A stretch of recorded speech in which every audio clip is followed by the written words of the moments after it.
अस्सलाम वालेकुम my YouTube family, कैसे हैं आप सब। उम्मीद है आप सब खैरियत से होंगे। मैं भी बिल्कुल ठीक हूँ। तो यहाँ पे मैं अम्मी की तरफ आई हुई थी, तो सोचा आपके साथ कुछ रेसिपीज़ जो वहाँ पे बन रही हैं वही शेयर कर ली जाए।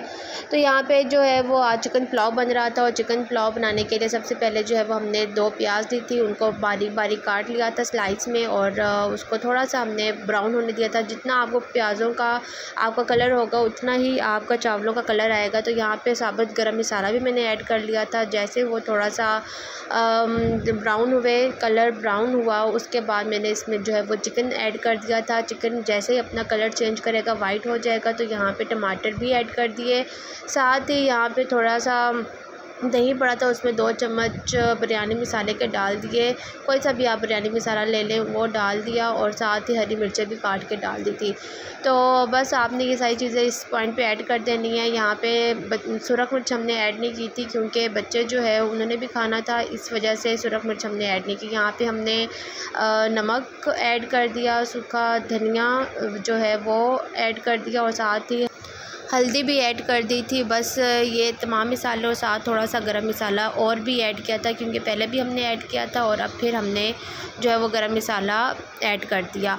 अच्छा, उसके बाद इसको मैंने थोड़ा सा कवर करके रख दिया था पानी लगा के, ताकि जो हमारा चिकन है वो अच्छे से टेंडर हो जाए और जूसी हो जाए। चिकन को आपने अच्छे से पका लेना है, और यहीं पे आपका जो मसाला सारा इकट्ठा होगा, यहीं से आपका जो फ्लेवर होगा चावलों का यहीं से इन्हांस होता है। तो आपने इस लेवल पे आके चिकन को अच्छे से पकाना है, इतना पकाना है कि आपका जो घी है या ऑयल आपने डाला है वो अलग होना शुरू हो जाए। फिर आपने उसके बाद चावलों के लिहाज से पानी ऐड कर देना है।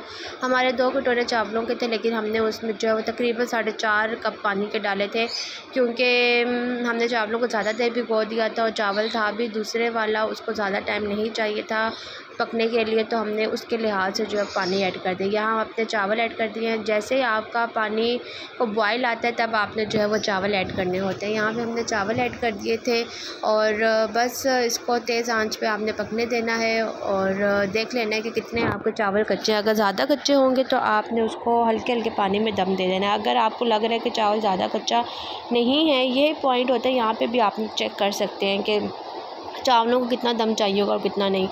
तो यहाँ पे अगर चावल आपको ज़्यादा कच्चे लग रहे हैं तो आपने हल्के पानी में उसको दम देना है। अगर जो है वो चावल ज़्यादा कच्चे नहीं हैं तो आप थोड़ा सा पानी सुखा के उसको तब दम दे दें, तो आपके चावल जो है वो निखरे हुए बनेंगे। मैं थोड़ा सा इसमें सिरका भी ऐड करती हूँ, तो मैंने हल्का सा जब पानी डाला था उसके साथ ही मैंने सिरका भी ऐड कर दिया था, थोड़ी सी काली मिर्च भी ऐड की थी। तो बस यहाँ पर हमने दम दे दिया है चावलों को, और बस मैं धनिया डालना भूल गई थी, तो मैंने बाद में जो है वो धनिया ऐड किया था। यहाँ हम अपना रायता बना रहे थे। रायते में बस जो भी वेजेस है आपके घर में वो आप डाल दें। मैंने यहाँ पे प्याज, टमाटर और खीरा डाल दिया था, और साथ ही नमक सिर्फ डाला था, और दही भल्लों का मिक्स मसाला पड़ा हुआ था, तो मैंने 1 चम्मच वो भी डाल दिया था, और साथ उसके ऊपर मैंने जो है वो हरा धनिया डाल दिया था। अगर आपको हरा धनिया की चटनी बनी है तो आप वो भी ऐड कर सकते हैं। मेरे पास वो नहीं थी, तो इसलिए यहाँ पे जो है वो हरा धनिया डाल दिया था। बहुत मज़े का रायता बना था। अच्छा, चावलों का दम आ चुका था, और चावल बड़े अच्छे बने थे, बहुत ही टेस्टी बने थे। बच्चों ने बड़े शौक से खाए थे, क्योंकि हमने इसमें सुरख मिर्च ऐड नहीं की थी। बाकी जो बिरयानी मसाला था वो भी 1 चम्मच ही डाला था, और हरी मिर्चें भी थोड़ी सी डाली थी, तो बच्चों के लिहाज से वो बहुत ही अच्छे बने थे। अगर आपने अपने लिए बनाने हैं, बच्चों को अलग से कोई राइस देना है, तो आप इसको थोड़ा सा हरी मिर्चों की और सुरख मिर्च की क्वांटिटी बढ़ा सकते हैं। तो यहाँ पे जो है मैं साथ में शामी कबाब जो है वो फ्राई कर रही थी। शामी कबाब बाद में याद आए कि शामी कबाब भी पड़े हुए हैं, तो फिर वो भी साथ साथ जल्दी से फ्राई कर लिए, और बड़ा मज़ा आया। हमने जो है वो पुलाव के साथ शामी कबाब का तो मज़ा ही और है ना। तो बस हमने उसके साथ शामी कबाब खाए। यहाँ बच्चों को जैसे ही वो आवाज़ आती है बाहर से केरी वाले की, तो हम फ़ौरन से जाते हैं। हम सबको छली इतनी पसंद है, अज़लान को भी छली बहुत ज़्यादा पसंद है, तो मैंने उसकी वजह से कहा चलो जी छली लेते हैं। और इतनी कोई नरम थी, देख के अगर लो ना, मेरी भाभी जो है वो सही देख कर लेकर आती है, तो उसने जो है वो सही देखा कि कौन सी नरम है। बच्चों के लिहाज से उसमें मसाला नहीं लगवाया, दूसरे में जो हमने खाने थे उसमें मसाला भी लगवा लिया, बहुत मज़े की थी। फिर रात को जो है वो अम्मी ने स्टीम के लिए ये बड़े बड़े जो बीफ के चांपे हैं वो रखी हुई थी, और काफ़ी दिनों से जो है वो अम्मी ने उसको मसाला लगा के रख दिया था, और सोचा था कि जब मेरी बेटी आएगी तो तब मैं बनाऊंगी।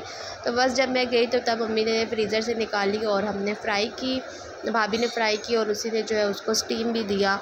और सिंपल अम्मी ने लहसुन अदरक का पेस्ट डाला था, थोड़ा सा सिरका डाला था। आप चाहे तो 1 चम्मच मीट टेंडराइज़र की ऐड कर लें और उसके अलावा जो है वो टिक्का बोटी मसाला डाल के उसको रख दिया था। बस यहाँ पे जो है बस इसी पे आपने इसको फ्राई कर लेना है। जैसे ये फ्राई हो जाएंगे अच्छे तरीके से, अच्छा सा गोल्डन ब्राउन सा कलर देना, ठीक है। जैसे ही अच्छी सी फ्राई हो जाएंगी फिर उसमें मेरी भाभी ने क्या किया था, दही लिया, उसमें चाट मसाला ऐड किया और थोड़ी सी इमली ऐड करनी होती है। और जैसे चाँपें आपकी ठंडी हो जाती हैं तो आपने उसके ऊपर वो गाढ़ा गाढ़ा जो है वो पेस्ट लगा देना होता है। वो मेरे से मिस हो गया था, भाभी किचन में थी, मैं बाहर थी, मुझे पता नहीं चला, वरना वो क्लिप भी मैं उसी वक्त ले लेती। तो बस यहाँ पे जो है वो चाँपों के ऊपर दही और चाट मसाला और इमली डाल के हमने इसको स्टीम पे रख दिया था। ये अम्मी का 3 स्टेप्स वाला स्टीमर है, इतना ज़बरदस्त है ये।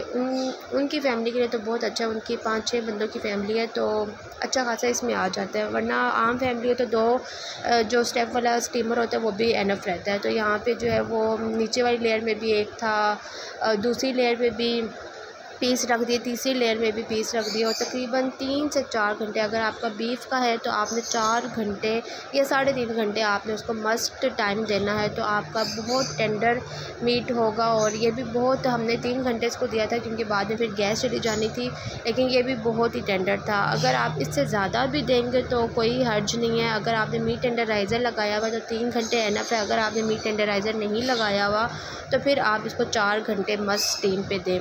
यहाँ पे भाई सबको निकाल के दे रहा था और मेरे से में इतना बड़ा पीस आया था। और फिर मैंने साथ अज़लान को भी खिलाया और अज़लान ने भी शौक़ से खाया। इतने ज़्यादा स्पाइसी नहीं रखा था, बच्चे भी आसानी से खा सकते थे। तो अब हमने जो चीज़ बनानी होती है बच्चों को माइंड में रख के, पहले मैं बहुत ज़्यादा मिर्चें यूज़ करती थी, बहुत ज़्यादा स्पाइसी खाना बनाती थी, लेकिन अब अज़लान की वजह से मुझे अपना हाथ जो है वो थोड़ा सा हौला रखना पड़ता है। तो बस यहाँ पे सब ने बड़े शौक़ से खाया। साथ इमली आलू बुखारे वाली अपनी चटनी हर ईद पे बनाती हैं, वो हम लोगों ने साथ एंजॉय की, साथ केचप और साथ रायता था। बहुत मज़ा आया, अम्मी की चाँपें बहुत ही लजीज थी। चलिए जी, मिलूँगी मैं आपसे अपनी नेक्स्ट वीडियो में, तब तक के लिए मुझे दे इजाज़त। अल्लाह हाफ़िज़।